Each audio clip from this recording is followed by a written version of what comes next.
Here we go. Aloha, aloha, aloha to our sports fans all over the world. I'm Wayne Koito, and this is the Hawaii Sports Fans NFL fan stream every Thursday right here, 5 p.m. Hawaii time, 10 p.m. in Minnesota. And that's where we got a good brother. Grew up in the islands. That's been doing big things his whole life, really. And I'm so honored and grateful that he has chosen to join us tonight. And that's brother Esera Tuaolo. And how's it going, brother Ezra? How's it going? Aloha. Welcome to the island of Minnesota, dude. It is, it's beautiful. The weather's starting to get beautiful here. So, but everything is good, man. Thanks for having me on your show, man. Appreciate that. What is it like living in Minnesota? Just tell people what it's like. I've been here for 28 years, and I think I'm one of the biggest advocates for Minnesota. It's one of those states where it's super stress-free, man. It's completely stress-free. It's a great place to raise your kids. You know, the top 5 in the nation for schools. It's just a wonderful. Also, we have more Fortune 500 companies than any other state. So if you can't get a job here in Minnesota, then you're just a lazy ass. It's a lazy ass. But no, we got what I love also is like the change of seasons. We got spring, summer, fall. Winter obviously can be challenging, but you know what, dude? Cold is cold, right? You just put on a jacket. I'd rather be able to put on a jacket and warm myself out instead of being like in Arizona or Las Vegas where it's like 120 during the summertime, right? So it's that give and take, right? But Minnesota, man, it's pretty cool. You've been here for the Super Bowl, right? I have, yeah. Did you tell me you came for the Super Bowl? I did, yep. Yeah, and it was like the coldest Super Bowl ever. By far. By far. By far. And it's so funny because that's when I launched my organization, Hate is Wrong. And so that was the first year we did an inclusion party. And man, we thought no one was going to show up to the party because it was like negative 20. And I tell you what, people showed up, man. People, they wanted the whole Minnesota winter experience. And it was pretty amazing, brother. Well, being in Minnesota and not just the weather, but culturally, it's a very different place as well. And you just talk about what that's been. Like you said, I know you have kids up there as well. And what has it been like for them growing up as Northerners like that? I know, right? So, like I said, it's a great place to raise kids. To raise a family. Obviously, I have to take my kids back home so they can see their brown cousins. Because everybody here is blonde, blue eyes, but their other half of the family is from Minnesota. Okay, so that's one of the other reasons why we couldn't leave. But yeah, it's pretty cool. That Minnesota nice, can be okay, but also can't. So some people they rather know what people are thinking, right? But I think here in Minnesota, there's a lot more people that are genuine and nice. And I don't know about you, brother, but I'd rather have somebody be nice to me than me. I agree. Right, somebody's mean. Then you start worrying about what did I do? Oh, how can I fix it? Oh, all this, right? But if somebody, does that Minnesota nice, and they don't kind of like you anyway, right? You're just gonna move on with your life and shit like that. Oh, Minnesota people are very nice. And I had a great time there. I went to Chanhassen, Minnesota to go to visit Prince, and that was incredible. I mean, that was incredible. That was like going to a holy ground, honestly, going to that studio. And so, a lot of people don't realize that Prince was a big Viking fan. Yeah. Right? So he used to have these Thursday night parties back in the days at Paisley Park, where he went with his. I heard about those. Did you ever get invited to one of those? Oh my gosh, yeah. He invited all the What? All the players used to go, man. What? Yeah, it was so fun, cool. Man. Thursday nights, man, we used to just go over there. You'd have jam session, dance. It was pretty sweet, man. Sometimes he would know you, sometimes he wouldn't. It depends on his mood, But yeah, he was a big Minnesota Vikings fan. The dude was wow, that is cool. I heard all these legendary parties and pop-up concerts that he would have, and just invite all his friends, and pretty sick. So, in Prince's honor, I'm gonna have to wear his my Prince scarf that I wore to Super Bowl 52, because this is the man. But Minnesota, a place where like we said, nice people culturally, but you are a person that growing up in Hawaii, and you're able to really know how to go anywhere. You can go anywhere and be anywhere, anybody. And Mr. Aloha work. Aloha is the same anywhere. But I mean, talk about Esera's journey and just start us in Hawaii and what that was like for you growing up. You know, first, before I do that and stuff, it's like, and you know, the same, right? You can take the boy off the island, but you can't take the island out of the boy, right? Yeah. And exactly, right? And that's the aloha that's in me. That's why my nickname is Mr. Aloha. Everybody knew me as Mr. Aloha around the country. Yeah, growing up in Hawaii, I grew up on a banana farm.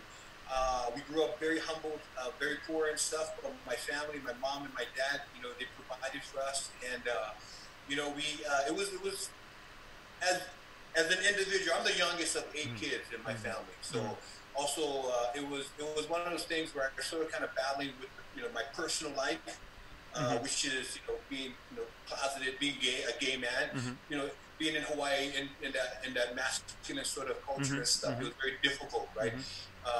But obviously, you know, if I put that aside, it was a good life, man. You know, growing up on the islands, going to the beach, having your family there, right? I mean, just doing a lot of outdoor stuff, doing some surfing, body surfing at Sandy Beach. You know, I mean, all that, you know, fun stuff that we used to, you know, do when we were growing up. You know, going up, picking papayas, picking mangoes, fresh off, you know, things that we sort of kind of take for granted, you know, until we leave the island. And then you sort of kind of figure out like, oh, wow, man, I have to buy this at the supermarket. Get off somebody's trees, you know. I didn't even know they sold lychee until I like got old. I was like, "What? You gotta buy lychee at a store if you can find it," you know. Yeah, but, you know, I grew up in. It was, if you know my life story and stuff, there's 2 parts of it, man. There was the dark part of it, and then also there was you know, a great part of it, right? With family and stuff like that. But other than that, man, when I left the island. My sophomore year in high school, I never looked back, right? Because of some of the stuff that I did, of course. some of the stuff that happened to me, right? Yeah, so of course. When I tell people I escaped. So when I escaped the island, I never looked back, man. I went to California. I started playing football.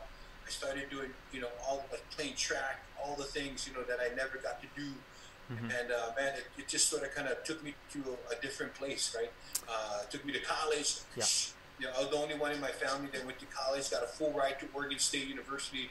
You know, it was it was one of those experiences. I remember like going to the mainland, and then my English teacher telling me like, "Oh, she used to always correct my English." I had the pigeon. You know, the whole pigeon was strong when I came to Hawaii to the mainland. You'll tick the pigeon. It was so thick, yeah. It was so thick for the kind.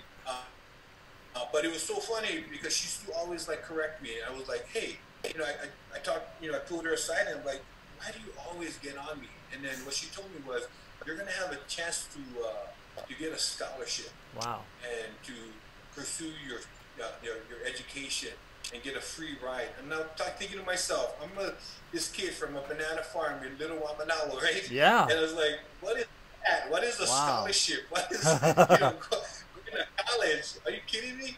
I mean, I'm just happy, you know, right now. But no, she was right, because all these opportunities came to me. After, you know, I never thought that I was a good player, but on the field, man, you know, it spoke differently. People were seeing me differently. And so I was a blue chip player coming out of high school. You know, I could have went anywhere I wanted to go. I got letters from like Miami, all these big schools and stuff like that. But I kept it in the West Coast, right? So the Pac-10 at the time, you know, San Diego. When it did my visits there, you get 5 visits. So Oregon State was my last visit, and I loved it, man. It was so nice there and so stress-free. And I thought, you know, I could just have an easy life there and live, you know, and go to school, right? And so that's why I chose Oregon State, man. 4 years later and stuff, I'm getting drafted into the NFL, you know, and from there, you know, I get drafted to Green Bay, played there for 2 years, and then I'm here in Minnesota.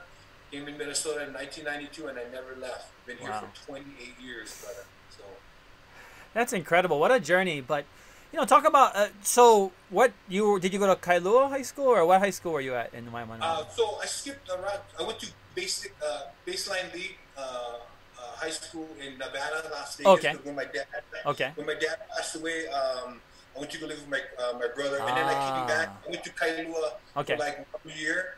and then I left, and then I went to the mainland. So so yeah, when you got to Oregon State, obviously, like you said, you didn't know how good you were, but you came out so good. You're drafted in the second round. What are your thoughts? I know you, like you said, you had, there's a lot, especially if you're closeted, especially if you have so much pressure on you. But were you thinking like, I'm just gonna make it in the pros and just gonna go for it? Or what was your thoughts after Oregon State? Well, I didn't think I was going to go at all. Wow. Well, I played at Oregon State, and our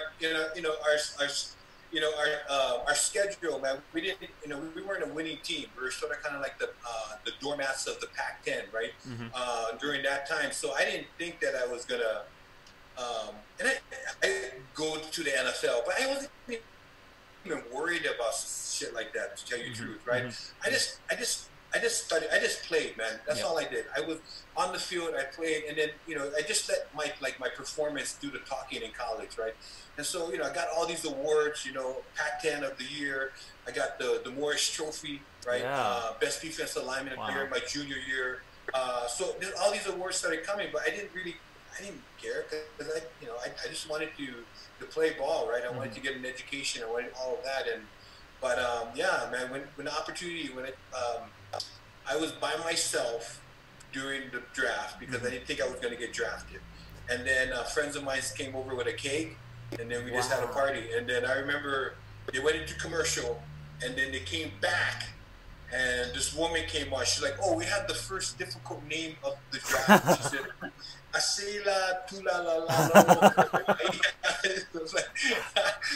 And everybody said it kind of went crazy. But, everybody was crazy and stuff, and it was so cool. Lindy Infante gave me a call right after that. Right, he talked to me and said, "Welcome to Green Bay" and stuff. And I was just, to tell you the truth, man. When he said Green Bay, I was like, "Where?" Because it's like, when you're growing up in Hawaii, it's only Dallas and the Raiders, right? Yeah. Dallas Cowboys, Raiders. Which one you like? Dallas and the Raiders. In my time and stuff, you have to get up like at 3 o'clock in the morning to watch the damn game. So, like we weren't gonna do that, I wasn't a big, football fan or anything like that. So, but obviously, called my mom, my family up, and everybody was excited and happy, and and then, man, it was just one of those things. It was a great experience. I got to get drafted to the Green Bay Packers, and I remember going over to not even like going to east, right? The farthest I ever been was California, right? I mean, that's whole West Coast. And I remember taking the plane ride to Chicago, like freaking getting out of Chicago and like just like a deer in headlights, man, like trying to like, where am I, and then taking this tiny plane over to Green Bay where I'm landing in a cornfield, It's wow. like, it's crazy, big, local boy, man, makes good, and going over there and stuff. It was like, I was so nervous, right? But as soon as I walked into the locker room, the stadium, I just knew that was it. I was like, okay, like I arrived. It was so cool because I saw my number, I saw my locker, I saw my name on my jersey and stuff like that, and it was pretty sweet, man, just to see that, right? Yeah. And so and then I look back, so all the sacrifices that I did, growing up, they all paid off, right? My coach, Coach Waffle, man, one of my coaches and stuff used to wake me up at 3 o'clock in the morning, my junior year, right? And let me run 100-yard dashes, right? Just me, nobody else, right? Just me, nobody after. And I was like, I asked him one time, I'm like, okay, what's going on? Why just me, right? And he go, because he sees potential in me, but he also said, you're going to go against a lot of All-Americans next year, and guess what they're doing? They're sleeping, yeah, and you're training, right? So what that gave me is mental toughness. So like all the things, like, after like walking into this, the locker room and seeing my name and just seeing all the sacrifices that I did, all the things that I gave up just to get where I'm, you know, just to get to that one point in my life, right, was absolutely incredible, right? Dude, I'm a freaking banana farmer from Waimanalo. You know Waimanalo, dude. If you blink, you miss my town. You know, it's one of the things, you know, it's a small town, brother. And, you know, but I always tell people two things came out of Waimanalo, right? Me and Chad Warren. Akebono. Akebono, yeah, that's right. Right? And so he has a statue and I don't. So every time I go back to to Waimanalo, I try to push it down and stuff. He's one of the few guys that can make you look small. Also, right? 6'7", 500-pound Akebono. Yeah, but I grew up with Chad. You know, I grew up with him, man. It was so cool just to see his success and what he's done. And, you know, shoot, the first foreigner ever to win Yokozuna. Are you kidding me? Yeah. You know, changing the oldest sports in the world, right? But then again, back to me, right? Yeah. So I walk in and I see that, and it's just an amazing feeling, right? Yeah. And, you know, going from high school to college is a big gap, right? Okay. Yeah. And it's like everybody's just as good as you are or better, right? And then you take the next step where you go from college to the pros, and then that's like, holy shit, the gap is even bigger. Yeah. You know, so that's why, like, even the draft, when people ask me about players in the draft and how, you know, players and how they're gonna, how they're gonna affect the team or how they're gonna help the team and stuff like that. It's one of the things where, man, you can't find out until they start playing, right? That's the thing. It's a whole different ballgame when you get into the pros, right? Yeah. For me, I was the first defensive lineman to ever start all 16 games in Packer history as a rookie. Wow. Yeah, wow. So and this was a transitionary period, right, for the Packers as well. Little Waimanalo boy, right? Shit, getting drafted and, you know, and being the first rookie to start all 16 games, right? Wow. Defensive line. So it was pretty sweet, you know, to have that honor. I didn't get a lot of hazing on me because I was one of the starters, you know, but my rookie years, it was pretty fun. Right? It was a great first time experience. And then I left Green Bay and stuff because of an incident that happened with with Brett Favre and I.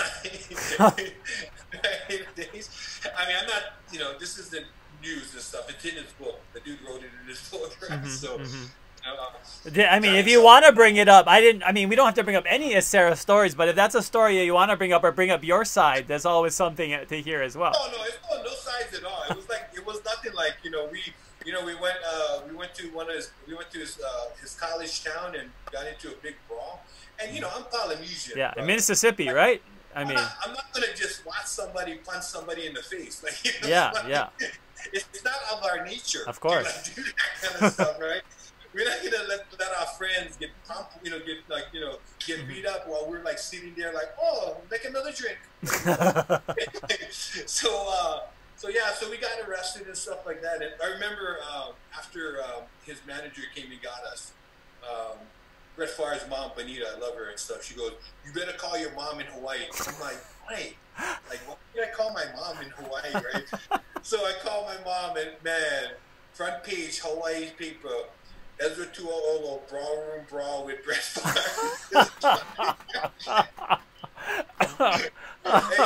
It was the funniest thing, and my mom was yelling at me in Samoan, like, "Get your ass back home, you!"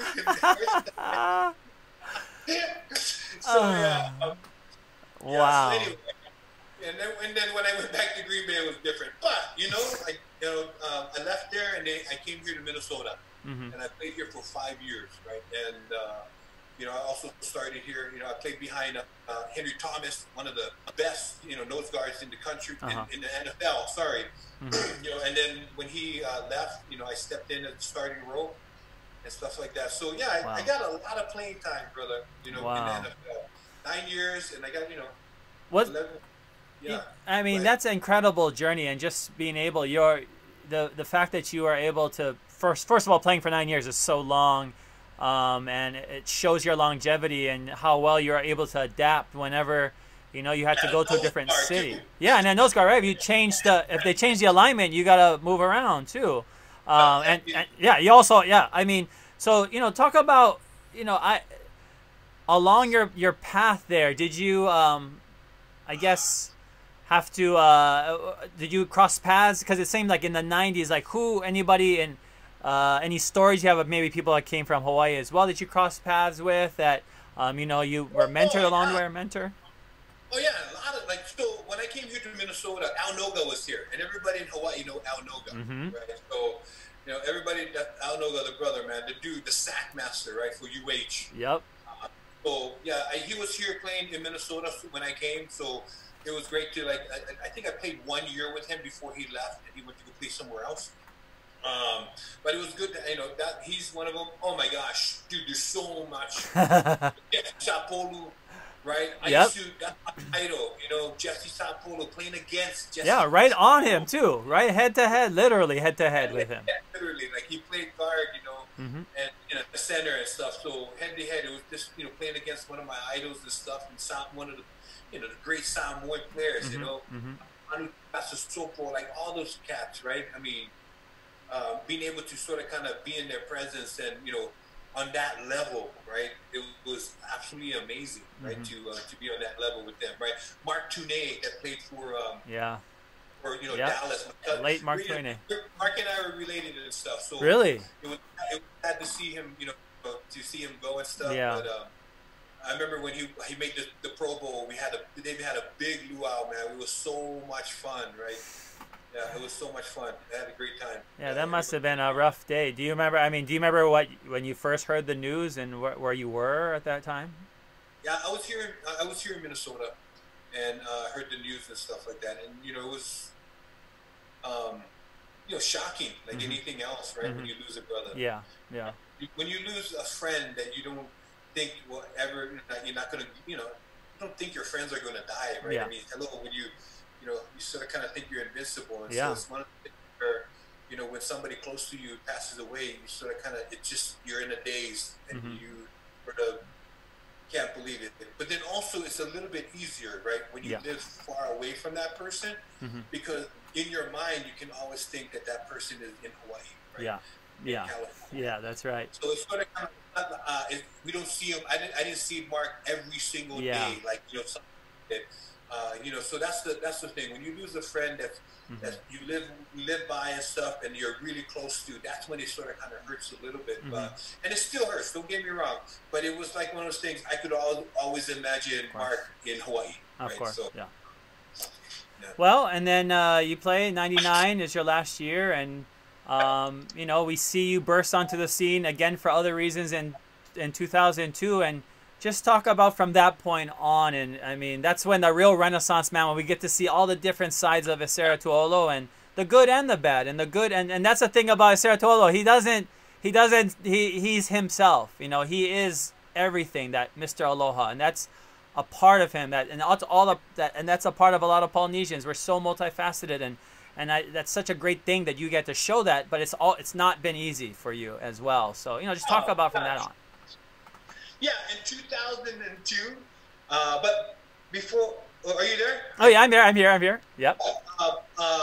Well, when I first of all, let's rewind a little bit. When I retired from football, I adopted 2 beautiful children from Samoa, from my first cousin, and it was such an amazing feeling. I had from youngest of 8, like I tell people, I have like 24 nieces and nephews. So I've always wanted, basically sort of diapered all of them. I always wanted kids, and so when the opportunity came for me to adopt twins, it was absolutely amazing, man, just to have that feeling of, being a father. And I remember walking into that hut, and it was a hut. Wow. Yeah, talk about that. What part of Samoa? I want to hear this whole story as well. Yeah, it was in American Samoa, and just walking into there and just sort of, holding my mom, putting these 2 small kids in my hand, like literally I could hold them both in my hands, right? They're so tiny. My son was born premature, like 4 pounds, and man, it was such an amazing feeling, man, just to become a father, right? Instant father, instant. Yeah. But I remember calling my brothers and sisters and telling them that I knew how they felt, right? Yeah. How they felt bringing their firstborn home. It was the most amazing feeling in the world, So I have 2 beautiful kids, 2 beautiful twins. And so at the time, I had a partner at the time, his name was Mitchell. We dated, Mitchell and I dated for like 13 years. But we adopted the kids together, and we took that journey together. And so we were seeing it very difficult raising a family in the closet, right? Yeah, yeah. Can you imagine like trying to neglect your partner of being a father, or neglect you yourself of being a father, always lying, telling them, oh, that's the uncle, that's the, it's always one thing after another. And it's not like that now. Don't get me wrong, it's a lot better. But back then, it was very difficult, right? It was definitely difficult, right? Because no one really accepted us, the LGBTQ community. But also, you add kids into it, it's like, holy, So, so in 2002 we came out, and let me tell you, we got death threats. We got, we're going to hell. Other Christians, they're voicing the opinion that our kids are abomination. I'm an abomination. We're all abominations. It's like, well, I mean, thousands and thousands and thousands of like emails of just, people just hating on, me and my family, and that was kind of scary, just to. We wanted to make sure our kids were safe. We came out on HBO, Real Sports, in 2002, and so that kind of shook the world. And it was with all that hate that was put out in the universe, 100 times of love and aloha came our way. Yes. 100 times and more, man. It was absolutely amazing. All the people from around the world reaching out and saying how beautiful our family is, right? Our kids, and so it was like awesome. And so people that are watching that don't know the story and stuff, I am part of the LGBTQ community. I've lived in the closet since I was 35 years old. I came out. I have 2 beautiful kids. And when I came out in 2002, like you said, brother, that's when the Renaissance man came. He was released. The Renaissance man got loose. Look out, because the brand of Mr. Aloha is coming. So I started doing things. I started singing. I started cooking. I wrote a book called Alone in the Trenches, and I became an author. It was amazing. I became a singer. I was on The Voice. I became a executive chef. I'm a cook. I mean, all these things that I started, because I came out and it felt so amazing and free. I was able to sort of explore all my options, and everything that my mom taught me as growing up, how to sing and how to cook. All those things just came out and was creative, and I just started sharing it with the world, right? Sharing it with people, and I tell you, it was just amazing how people were embracing that love and that aloha, right? And so I lived here in Minnesota for 28 years, but I tell you what. You can take the boy off the island, but you can't take the island off the boy, man. Because everybody, I walk around the streets here, and everybody know that I'm Mr. Aloha, right? They know I'm from Hawaii. They know I'm Samoan. They know all of that, right? Just by my smile and what I've done in my life, right? So, so it's been a journey, but it's been an amazing journey, right? Well, I mean, that's something that is really cool. It's it's the thing about Esera. You just pop up. People see you here, they see you there. And it's for all these reasons, but The Voice definitely introduced you to a new generation. That was only like 2 years ago, I believe. So talk about that experience from the beginning and how you got into that and everything. So I always encourage people, like singers and performers, to make sure you post things on YouTube, right? Because that's where The Voice found me. Oh, okay. I posted a song, I Can't Make You Love Me by Bonnie Raitt. If you don't. So I posted that, and they saw it. And later on, I found out that they saw that post. And so they contacted me, and they gave me a private audition. Wow. And I thought it was a joke at first. I'm 50. I'm 51 now, but I was like 49 going on 50 at the time. Like, why would they ask an old man? No. Not at all. Why would they go and sing? Because when you watch The Voice, it's not like teenagers, right? Well, I'm 12 and I'm here. I'm 17. I'm like, oh, okay. I'm almost 50. So they gave me a private audition in Chicago. I took it. I went to Chicago. I sang. Before you know it, I was with 80 people out of 80,000, 80 people in LA, right? And getting ready to sort of perform for the blind auditions. And man, I've sung in front of thousands of people. I've sung in front of 100,000 people singing the national anthem, right? Comfortable, loving it, all that. But man, this is a different story when you're on television, right? Because you got cameras there, you got the lighting, you got everything. They tell you where to stand, they tell you what song to sing, they tell you how to dress, they tell you all of this kind of stuff, right? And it's like, and then act natural, and you're like, but man, it was a great experience, man. And I sang "Rise Up" for my blind audition. Jennifer Hudson and Blake turned around, and people thought I was going to choose Jennifer Hudson, you know, because of that big voice, but I chose Blake. Yeah, I chose Blake. And you know, and he saved you, right? Blake saved you a couple times too, along the way, right? The next couple rounds. He saved me, and you know, the reason why I chose Blake, not only that, I mean, obviously the romance, and also him liking sports, and him having a great track record. I also heard that he's like homophobic. So I wanted to sort of like see for myself. So you know, but I tell you what, it was great. You know, the dude is amazing, and you know, to change somebody's opinion on anything, what do? You face them. Yeah, right? Exactly. And that's how you change people's opinions, right? And that's how you change people's hearts, right? When so every time when somebody lashes out in the NFL, you know, I'm the go-to person, right? Yeah. So they lash out about fags. I don't want to play with that fag. I don't want to play with this homo, this mahu, whatever, right? Yeah. All of this, right? They come to me and they ask me like my opinion. I said, you know what? When I see that brother, I'm going to go to him. I'm going to shake his hand. I'm going to say, thank you so much for being an idiot, because you just created sympathy, right? Yeah. And when people around the country see that shit, they see all that negative and that hate. Nothing but good can come from it, right? Of course. So, and that's what happens, you know. And that's for me.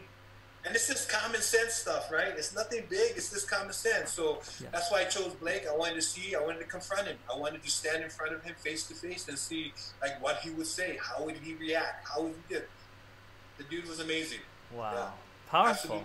Powerful story. Yeah. And through all of that, you mentioned doing the national anthems, and that's something you still do, I believe, like pretty frequently. Yeah. Dude, I just did Monday night game. The last Monday night game I did, it was against the Green Bay Packers and the Minnesota Vikings. Yeah, on Monday night, bro. It was so much fun, man. I was so nervous because I played for both teams, right? Yeah.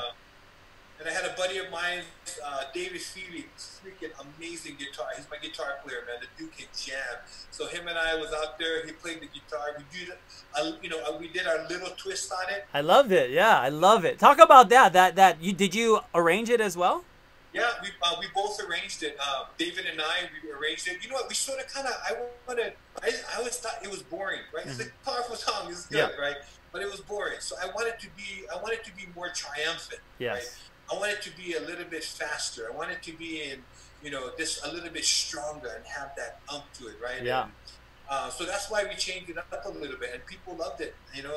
People go crazy and they love that version. Hopefully I get to sing it at the Super Bowl someday. Yeah. I'll be there when you do. I'll definitely be there. So someday, but I do the national anthem. I go around the country. I sing. I also do. I do a show in Provincetown, Massachusetts every Sunday. Okay. Every summer. This would have been my 4th summer in P-Town. Okay. And I do like a variety show there. Mr. Aloha. I also brought out a character that I'm not going to tell you right now. Does it have the same name? I mean, we want to know all of the. Mr. Aloha, all of his creative characters that come out. I did a little spin-off of the Moana. Okay. Moana or, Moana. Well, not Moana. Maui? We did Moana's muscular sister, Palilava. But, every comedian has an alter ego, right? Yes, of course. Lawrence Shanae, Jim Carrey had Shiro, all that. So I came out with Palilava, and not a lot of people have seen her, but she's a tough one, a tough tita. She's an absolutely tough tita. So I changed up the song, that one. I've been staring at the edge of the water. That one I changed it up to me singing to McDonald. Well, if you're gonna make it, shout out. If you guys are on the Cape Cod next year or something, you better head up to see. It's brother Esera up there. You gotta let us know. Come see Palilava. It's at the Pilgrim House. And also last year, I had the opportunity to become the executive chef for the Landing. It's at the Pilgrim House, the restaurant there. So wow. it was awesome to sort of kind of fuse the Polynesian yes. and the Cape Cod, Cape Cod, mm-hmm. and just sort of bring that food together. It was absolutely amazing. This year, I'm not going to do it because I wanted to focus on more music stuff. Yeah. And, because that's what I love. I love singing. I love cooking as well. Mm-hmm. But to do both of them, it was a lot harder. So they're getting another executive chef for that place. But yeah, come check it out. The Pilgrim House. Yeah, it's the first hotel or motel there in Provincetown from back in the days. So it's pretty sweet. Wow. Pretty cute. Yeah. Well, I want to know about this. Where do you get your culinary instincts from, by the way? And what are your favorite dishes to make? Because we like to be made hungry on this show all the time. Right? So I tell you what, it's so funny because I've done a lot of food. I've done a lot of charity events, like for Feed America, and I've done charity events for we did a like Chops thing here, and I remember all these. They got all the executive chefs from like Minnesota mm-hmm. to come in, and then you have me. Yeah. Oh, Esera Tuaolo. So they're interviewing everybody. Everybody's like, I went to school here, in France, and like, all this stuff. It's like, yeah. And then they come to me. I'm like, I was the youngest of 8 in a Polynesian family. So that means I was in the kitchen since I was 5 years old chopping. So my teacher, my mom. yep. Like that's my teacher. But you ask any master chef, you watch those shows, the table, Final Table. Mm-hmm. Their inspiration and their passion for food doesn't come from the schooling. Yeah. Their passion and food comes from the people that they admire or inspired them, right? Like their grandma, their grandpa, the culture, all of that. For me, it's the Hawaiian, it's the Polynesian culture that really creates who I am as a chef, right? Mm-hmm. And I love to fuse it with a bunch of people, different cultures and stuff like that. Everywhere I travel in this world, I've been around the world, so I love to get spices and see what we can do, so I can infuse it with the Polynesian food, right? So, but my favorite things to cook, man, are the local stuff. Okay. Like local. Mm-hmm. Lao. Is that what's requested from Esera? What do people request when they know what you can make? What do they usually request from you? They normally request stuff that some traditional things like octopus with coconut milk and stuff that my mom stuff like that. You make pongi popo still? But I tell people, right? Like we're from Polynesia. Yeah. We never really had all the spices. Yeah. If somebody tells you we had spices, they're like, come on. Yep. We didn't have goat curry. We were influenced by Asia. Right? Yeah. All the spices and stuff came from there, like the teriyaki, all of that, right? So that's how sort of became like Hawaii. But if you want true Polynesian food, we just bring out the taste of whatever we are cooking, right? The fish, paka paka, the blue pig, all of that kind of stuff, right? The avana, all of that, right? That's what we bring out. We bring out the true taste of what it is, right? We don't sugarcoat it. We don't do all of that. If you want to talk true Polynesian food, that's what it's all about, bro. So if you want me to do and infuse like with some Asian stuff, definitely. Love it. Love it. So that's what I do. So a lot of people, when they want the true Hawaiian to Polynesian stuff, I make it for them, and they look at me like, I said, you wanted the true Polynesian? You wanted palusami, right? Here you go, palusami. You wanted the octopus. You wanted to see the tentacles. Like, you wanted to taste it, Like, for me, tenderizing, like, octopus, we used to boil them in, with green papaya, right? That was our tenderizer back in the days, you know? I mean, all these little tricks and stuff that my mom taught me. So all my recipes are all my mom's recipes, but I just sort of Americanize it, and I bring it out. But yeah, it's like, it's fun, man. It's so funny how food is now. Yeah. Back in the days, people didn't want to see the bone. They didn't want to see anything like that. The visual, right? They hated that visualization. Now, people want to see the big They want to see all the stuff. They want to see the imperfection of every single thing, every dish, right? They want to see that because that's where all the flavor is. That's where all the stuff. That's what people want now, right? So I try to give that to people, man. I donate chef dinners to a lot of nonprofits, and throughout the years, I've been doing it for the last like the last 10 years, and I've raised over maybe $300,000 dollars for charity. All the money goes to charity. I just donate the dinner where I go to people's house and wow, I cook for them, cook for 10 people, and just give them the taste of Aloha, I call it, right? I bring the taste of Aloha to Minnesota into their homes. And people love it. They have a fun time. We raise money for the charity, and everybody's happy, right? And so that's kind of stuff that I do, and it's amazing about you stay so busy, but you stay so passionate about all of the things that you do, which is great. And talk about this hate is wrong, though. That's another thing you put on your plate. But talk about that organization. Yeah, hate is wrong. So I created this saying back when I played in the NFL. Hate in any form is wrong, right? Because I was in the closet, because I couldn't really show who I truly was, or I didn't feel like I had a voice. I created this. Hate in any form is wrong. That's the saying. So anytime somebody would discriminate, it would show hate on on sexism, on racism, on homophobia, on anything, right? I would always say, dude, hate in any form is wrong. So because I could throw it under that umbrella, right? So I've been using that ever since I retired. Ever since I've been speaking. I'm with GTN, Greater Talent Network, and UTA as my speaking agent. Yeah. They book me around the country and stuff to do speeches and community. I've done so many stuff, Goldman and Sash, all those things, right? But it's one of those things where I would use that saying, hate in any form is wrong. That was sort of like my focal point.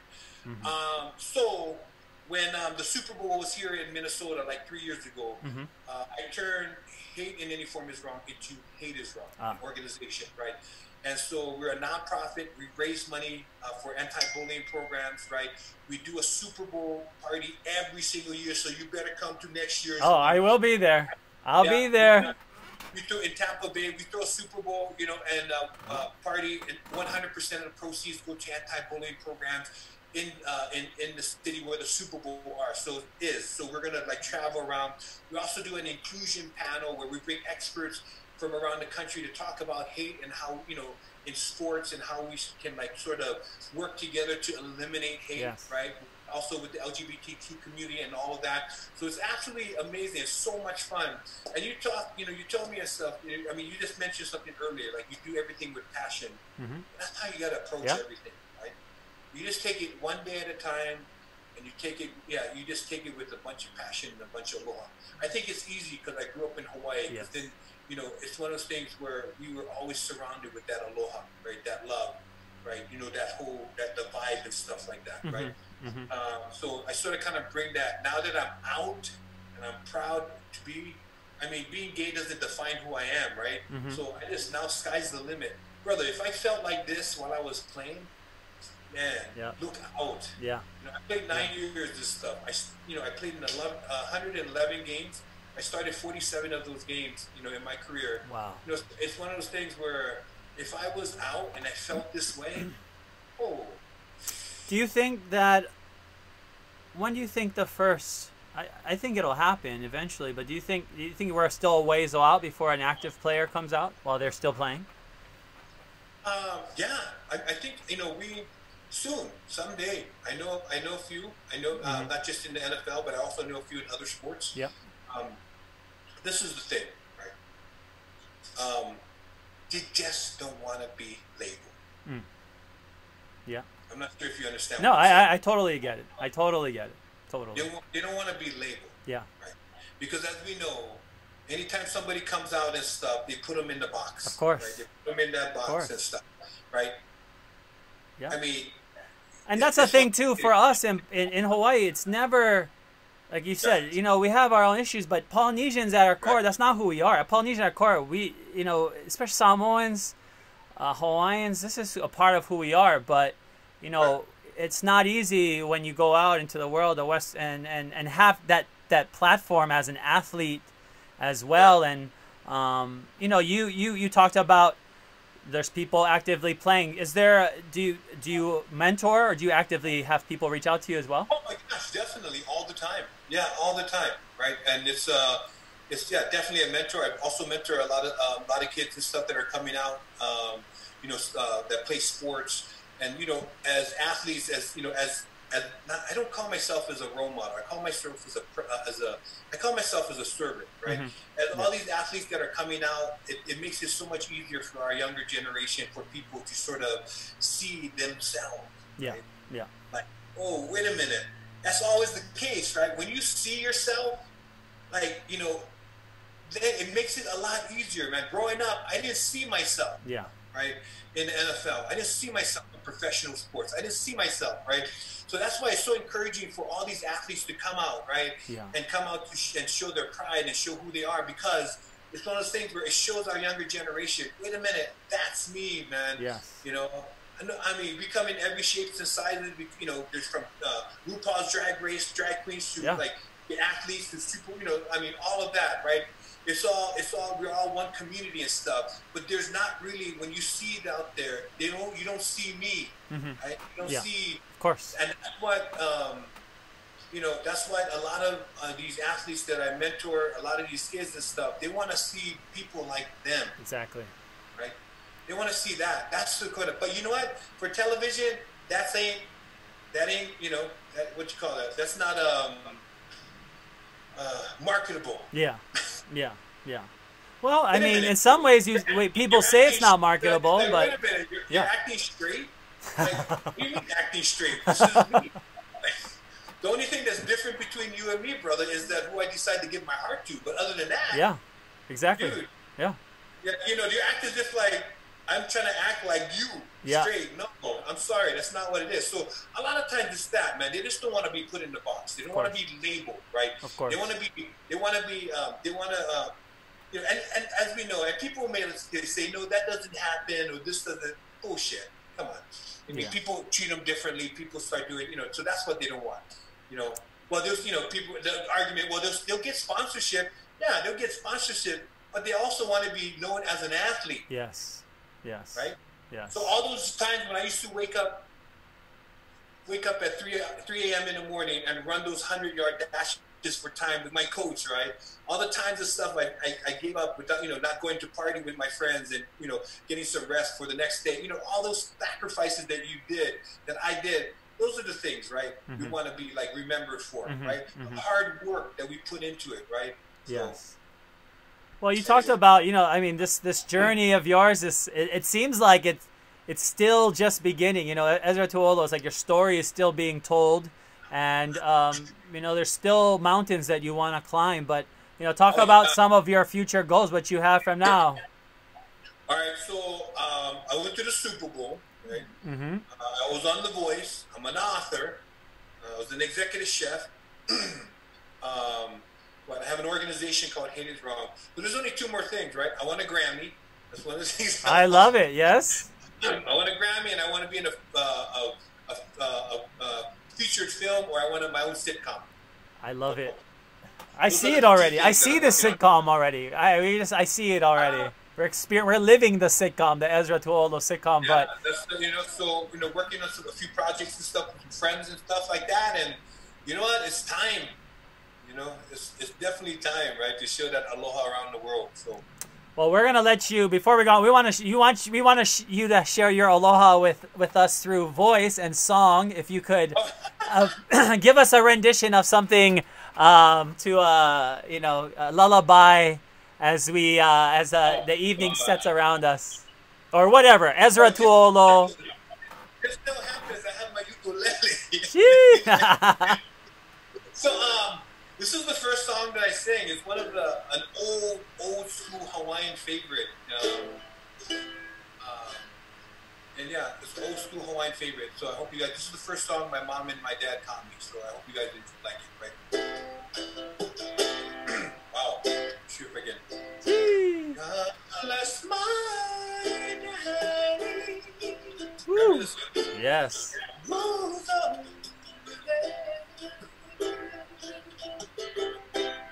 Said a tiny little boy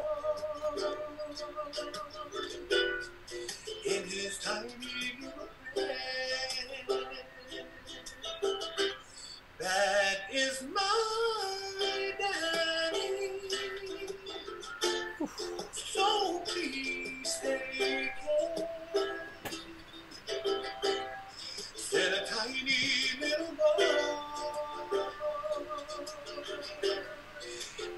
tiny little prayer for the kisses my mama turned off the light. Oh, how I wish you were here so I could kiss you goodnight. Oh, I hope in dreamland we'll meet somewhere at a tiny little boy in his tiny little bed.